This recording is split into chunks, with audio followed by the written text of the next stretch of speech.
pirms 25 gadiem, trešās atmodas laikā, mēs stāvējām ar tādiem plakātiem Brīvu Latviju, brīvā Eiropā, neiedomājoties, ka tas tik ātri var kļūt par realitāti.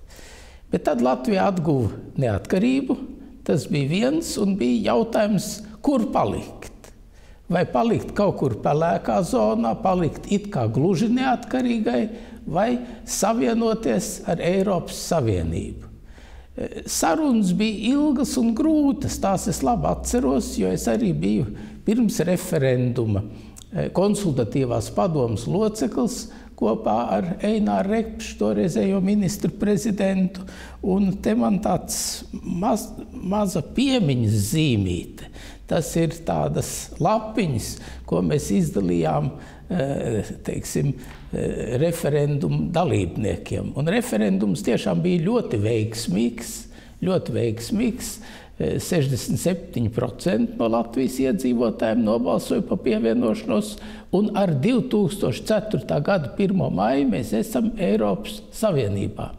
Šodien, 1. maijā, mēs atzīmējam 10 gadus, kopš Latvija kā pilntiesīga dalībniece ir iekļaujusies Eiropas Savienībā, valstu saimē, kuras kopīgi realizē atbildīgu ekonomiku un politiku. Šo 10 gadu laikā Latvija ir piedzīvojusi nozīmīgu ekonomisku izaugsmi un stabili nostājusies uz attīstības ceļa. Mēs esam ieviesuši vienoto Eirozonas valūtu un jau 4 mēnešus dzīvojam kopā ar eiro.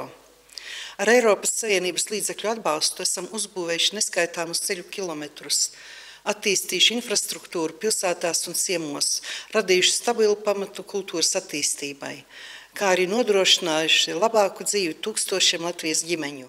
Pirmām kārtām mēs esam guvuši piederības sajūtu Eiropai, kas Latvijā, Baltijas valstīs bija jau ļoti sena, un stabilitāti. Ja mēs nebūtu iestājušies Eiropas Savienībā, tad mūsu stāvoklis šodien būtu apmēram tāds, kā tas ir Ukrainā. Otrkārt, mēs guvām ļoti lielus finansiālus guvumus. Eiropas fondi kļuva pieejami, un pašreiz ļoti daudz mēs runājam, teiksim, par negatīvo, kas saistās ar Eiropas Savienību.